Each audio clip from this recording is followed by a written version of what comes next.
आप कृपा कीजिए ताकि यह 7 दिन मेरे भगवत भजन में व्यतीत हों, जिसे श्री गंगा जी का सानिध्य प्राप्त हो, जो साक्षात भगवान का चरणामृत है। उसे भला मृत्यु से क्या भय करना चाहिए? मनुष्यमाण के लिए इससे बढ़िया और क्या हो सकता है? या वै लसत श्री तुलसी विमिश्र कृष्णांग्रिरेण्यभ्यधिकाम्बुनेत्री पुनाति लोकानुभयत्र शेषान कस्ताम न सेवैत मनुष्यमाणः। राज राजेंद्र परीक्षित गंगा जी के किनारे बैठे हैं और बड़े बड़े जटाधारी, मालाधारी, तिलकधारी संतजन क्रमशः पधार रहे हैं। सत्संग की एक शुरुआत हो रही है। जब अनंत कोटि संतजन वहां पधार गए, तब महाराज उसी सभा मंडल में मंद मंद श्रीमद् भागवत श्लोकों का गायन करते हुए श्री भगवान वेदव्यास जी के सुकुमार पुत्र श्री सुखदेव जी का मंगल में पदार्पण हुआ। उन्हें देख करके सभी संत अपने अपने स्थान से खड़े हो गए। वे मंद मंद मुस्कुराते हुए आए, आकर के जो एक श्रेष्ठ खाली आसन था उस आसन में बैठ गए। राजा ने उन्हें देख कर उनके हाव भाव को देख करके परमहंस की गति सा अनुभव कर उनके चरणों की पूजा की। तदनंतर बड़ी विनम्रता से हाथ जोड़ करके प्रश्न किया, हे प्रभु, आप सर्वज्ञ हैं और मैं आपके चरणों में कुछ प्रश्न करना चाहता हूं। बस यहीं से श्रीमद् भागवत का प्रारंभ होता है।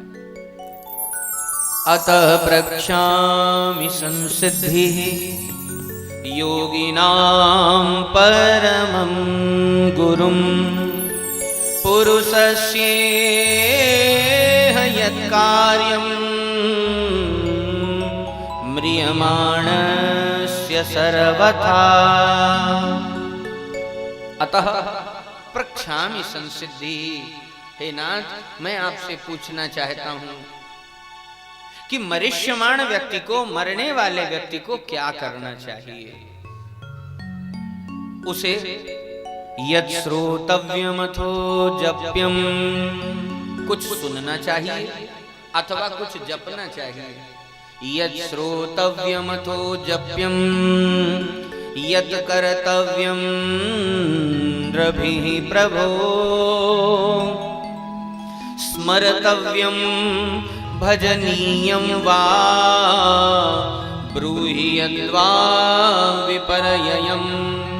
स्मरण करना चाहिए, जप करना चाहिए, भजन करना चाहिए, क्या करना चाहिए? श्री सुखदेव भगवान मुस्कुराते हुए कहते हैं, राजन, पहले तो आपका धन्यवाद, क्योंकि जिसके सर पर मृत्यु की तलवार लटक रही हो उसे अगर दूसरों का कल्याण दिखाई देता है तो यह जानना चाहिए कि वह व्यक्ति सामान्य नहीं, असामान्य है। वरीयानेशते प्रश्नः क्रतो लोकहितं नृपः आत्मविद् सम्मतः पुंसां श्रोतव्या ऋषयः परः। आपने अपने श्राप के मार्जन के लिए नहीं पूछा, बल्कि जगत के कल्याण के लिए पूछा। आप चाहते तो यह कह सकते थे, महाराज, आज से 7वें दिन बाद मैं मरने वाला हूं, मेरे उद्धार के लिए कोई बात बताइए। लेकिन राजन, आपने बुद्धिपूर्वक कहा, प्रभु, समस्त देहधारी एक न एक दिन अवश्य मरेंगे, उन मरिष्यमाण जनों को क्या करना चाहिए? और सत्य है कि संसार में रहने वाले लोग दिन रात करते हुए अपने जीवन को व्यतीत करते हैं। उनका जीवन कब धन के पीछे हाय हाय करते हुए, कामना वासना के पीछे हाय हाय करते हुए बीत जाता है, उन्हें स्वयं बोध नहीं होता। जीवन तो उनका धन्य है जो समय रहते चेत जाते हैं और हरि के भजन में अपने चित्त को लगाते हैं। रे मन मूरख जन्म गवायो, रे मन मूरख जन्म गवायो। चिंतन करने वाले चिंतन करते हैं हमारा जीवन व्यर्थ बीत गया, लेकिन जिन्हें अपने जीवन से कोई लगाव नहीं है ऐसे लोग अपना असार्थक जीवन व्यतीत करते ही रहते हैं। श्री सूरदास जी महाराज कहते हैं, यह संसार फूल सेमर को सुंदर देख लुभायो, शाखन लाग्यो रुई उड़ गई हाथ नहीं कछु आयो। कहा भयो अब के मन सोचे पहले ना ही कमायो, सूरदास हरि नाम भजन बिनु सिर धुनि धुनि पछतायो। रे मन मूर्ख जन्म गवायो। लेकिन आप जैसे प्रभु प्रेमियों का जीवन व्यर्थ नहीं जाएगा। आपने पूछा कि मरने वाले व्यक्ति को क्या करना चाहिए, तो हे राजन मैं आपको एक बहुत अच्छी बात बताता हूँ। चाहे जप हो, चाहे यज्ञ हो, चाहे साधना हो, चाहे किसी भी प्रकार की कोई क्रिया हो, वह किस लिए की जाती है? इसलिए की जाती है ताकि व्यक्ति के अंतिम क्षणों में उस क्रिया की स्मृति बन जाए। हम यदि भगवान नाम जप करेंगे तो अंतिम क्षणों में हमारे मन में वह नाम ही अधिरूढ़ हो जाए। अगर हम योग करें तो हमारा मन परमात्मा से मिल जाए, तभी योग सार्थक है। स्मरण करें तो अंतिम क्षण में भी भगवान का स्मरण अवश्य हो, ऐसी धारणा के कारण ही लोग जप तप पूजा व्रत आचार करते हैं। एतावान् सांख्य योगाभ्याम स्वधर्मा परिनिष्ठया जन्मलाभ परः पुंसाम् अन्ते नारायण स्मृतिः। अंत क्षणों में अगर काम बन गया तो फिर सब कुछ बन गया, और अंतिम क्षण ही अगर हमारा यूं ही बीत गया तो फिर भैया सब बाजी खेल की हाथ से निकल गई। चौपड़ का एक खेल होता है, उसमें 84 घर होते हैं।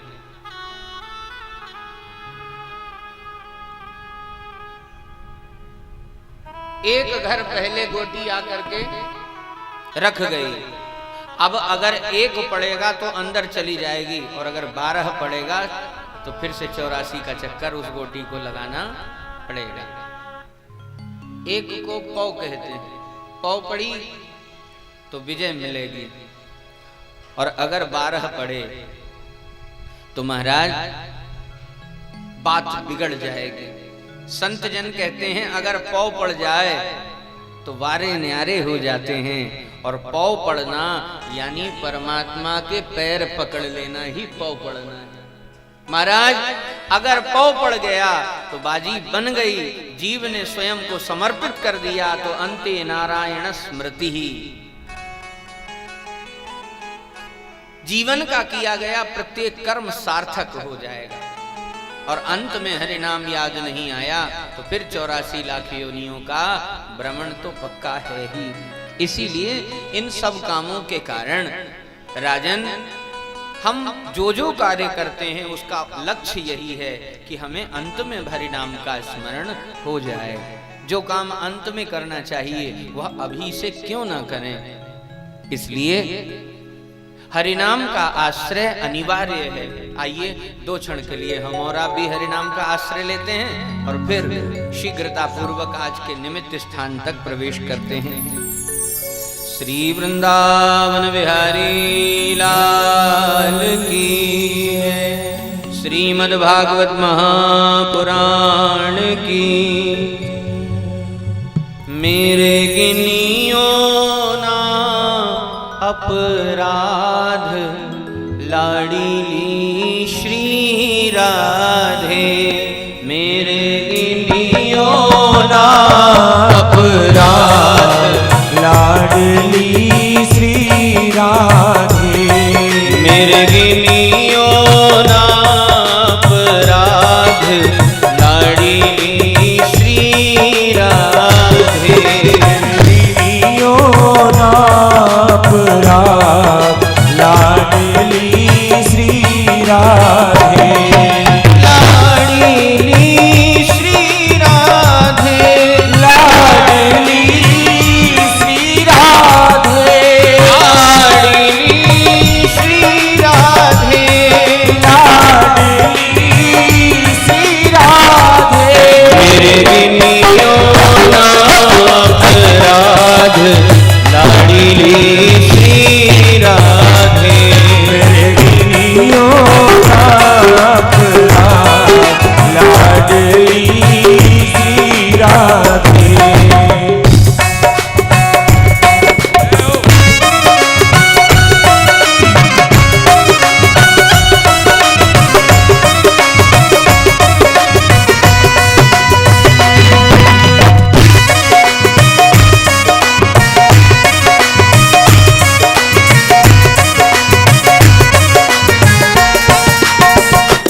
पतित बहुत हूँ, पतित बहुत हूँ, पतित बहुत हूँ, पतित बहुत हूँ।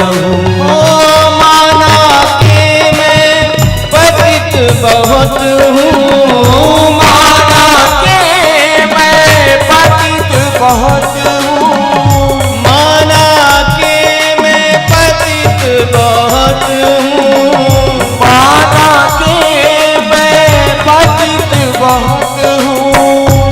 राधे पतित पावन तेरो नाम, लाडली श्री राधे।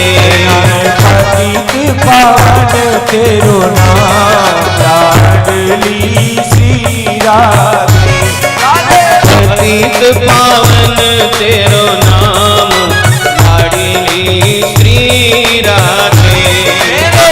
गिनियो नाम लाडली श्री राधे। लाडली श्री राधे, लाडली श्री राधे, लाडली श्री राधे, लाडली श्री राधे।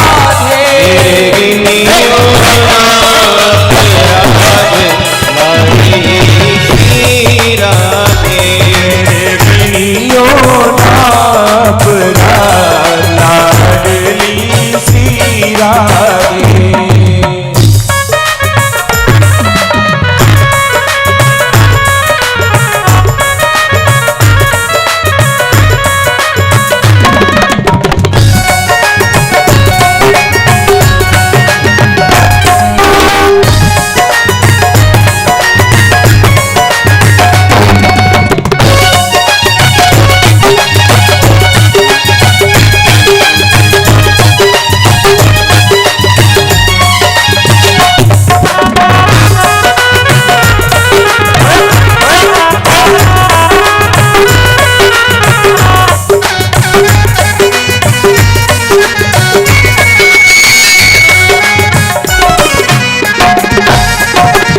जो तुम मेरे अवगुण देखो, जो तुम मेरे अवगुण देखो, जो तुम मेरे अवगुण देखो, जो तुम मेरे अवगुण देखो, अवगुण देखो, अवगुण देखो, अवगुण देखो, अवगुण देखो।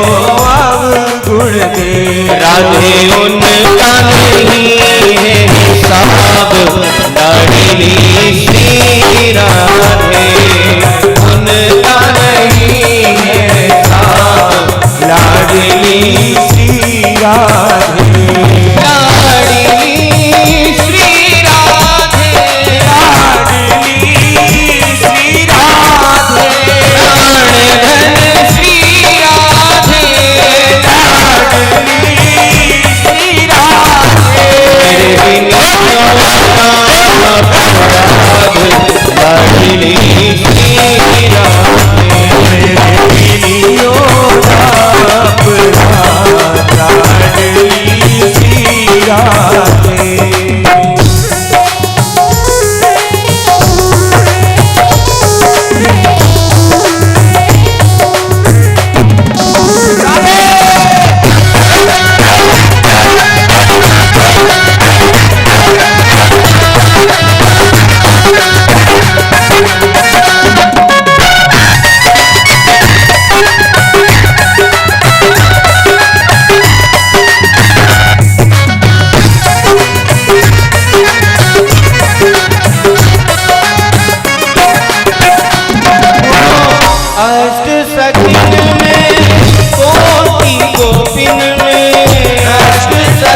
बोलिए भक्तवत्सल भगवान की।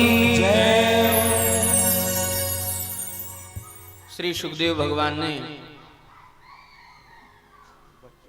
प्रेम से राजराजेंद्र परीक्षित को श्रीमद् भागवत का परिचय दिया है। इदम भागवतम नाम पुराणम ब्रह्म संहितम अधीतवान द्वापरादौ पितुर्द्वैपायनादहम। राजन, जिस मंगलमय पुराण की मैं आपको चर्चा सुनाऊंगा, उस मंगलमय पुराण का नाम है श्रीमद् भागवत। इस मंगलमय पुराण को मैंने अपने पिता श्री महर्षि वेदव्यास के चरणों में बैठ करके इसका विधिवत अध्ययन किया है। तदहम ते विधास्यामि। अब मैं उसी ग्रंथ का आश्रय लेकर के आपके समस्त संशयों का समाधान करूंगा।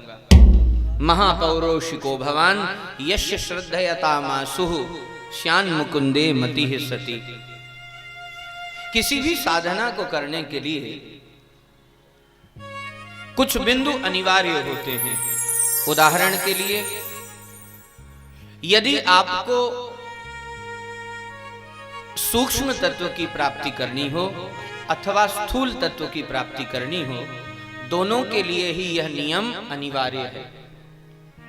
श्री सुखदेव भगवान कहते हैं कि जितासनो जितश्वासो जितसंगो जितेंद्रियः स्थूले भगवतो रूपे मनः संधारयेत् धिया। सर्वप्रथम साधक को चाहिए कि वह आसन जित हो। आसन किसे कहते हैं?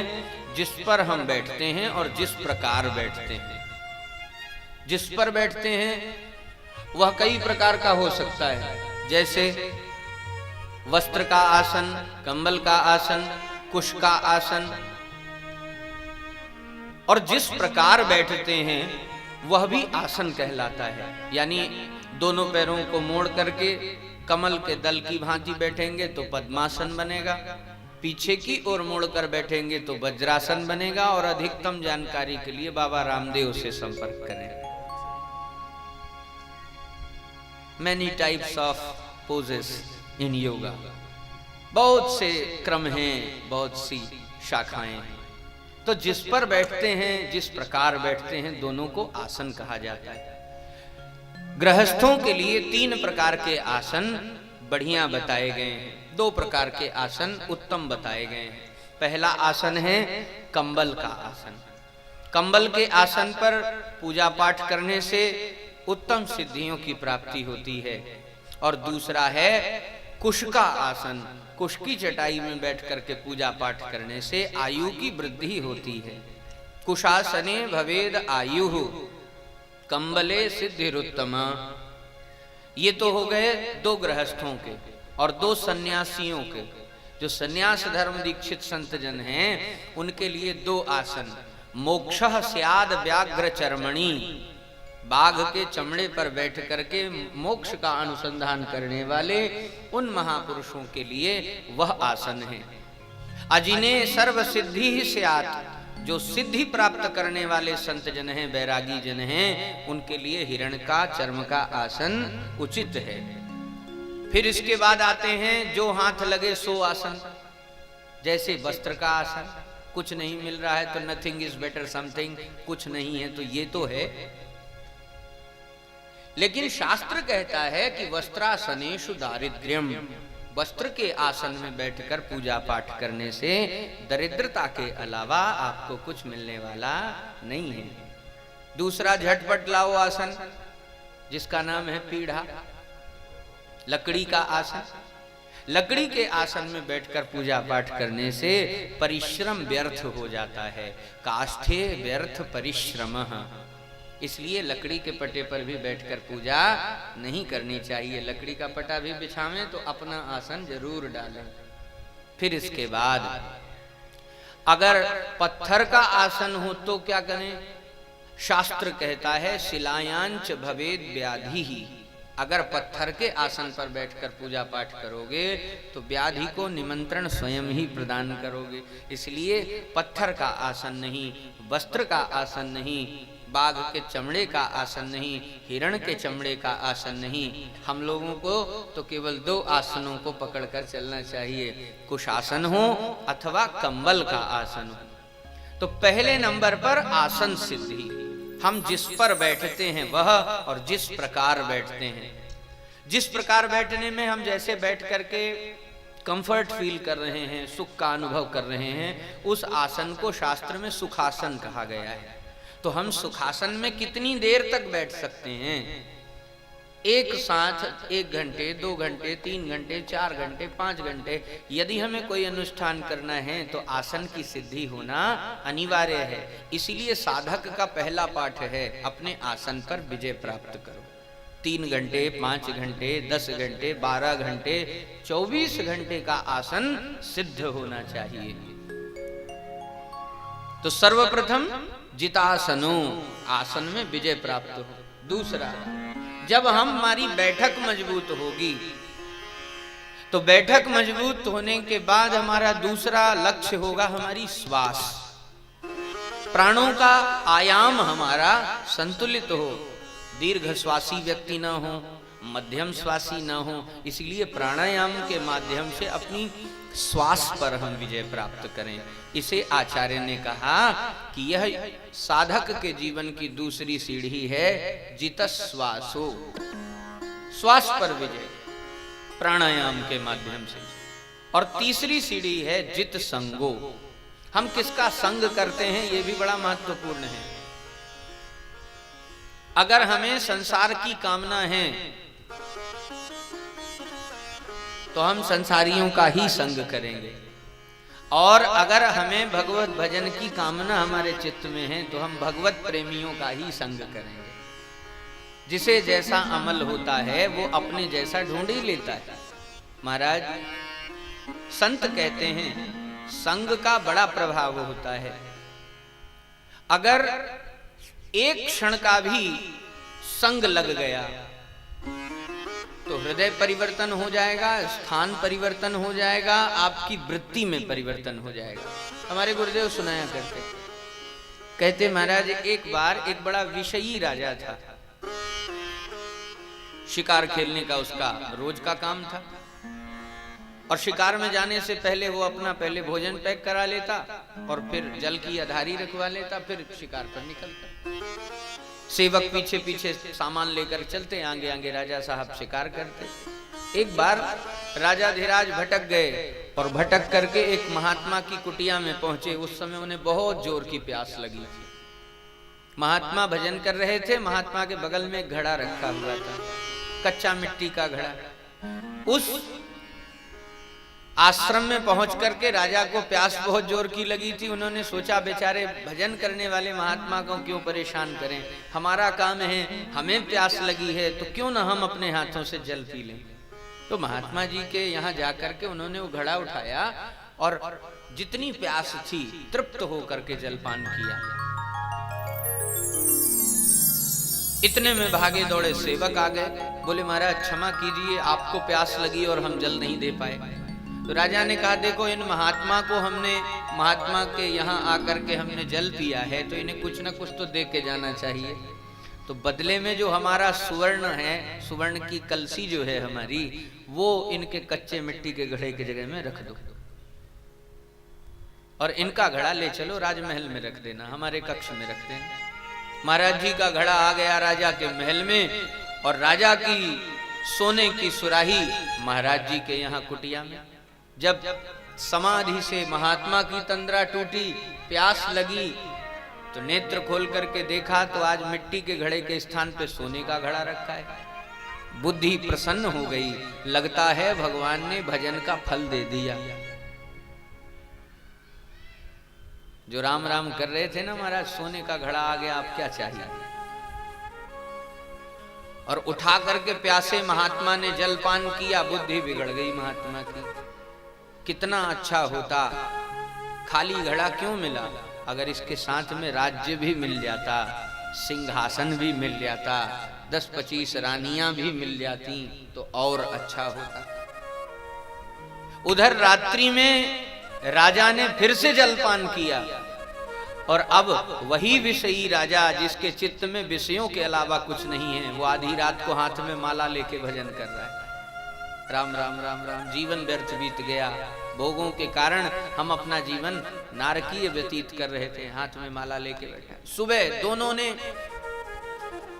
महाराज ने भी और उधर संत भगवान ने भी स्मरण तेज कर दिया कि आखिर ये चमत्कार हुआ कैसे। संत विचार करते हैं क्या ये मेरे भजन का प्रभाव है, और राजा विचार करता है कि क्या मेरे कुकर्मों का घड़ा भर गया है, इसलिए मेरे मन में भजन की प्रेरणा जाग रही है। समाधान ढूंढने के लिए राजा उसी महात्मा के पास जाता है, पहुंच करके प्रार्थना करता है, महाराज अब आप मुझे अपना चेला बना लो।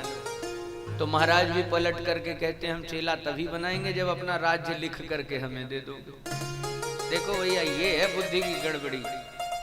इसका मतलब एक क्षण का संग हुआ तो जीवन में परिवर्तन, व्यवहार में परिवर्तन, क्रिया में परिवर्तन और व्यक्ति में परिवर्तन सद्य हुआ।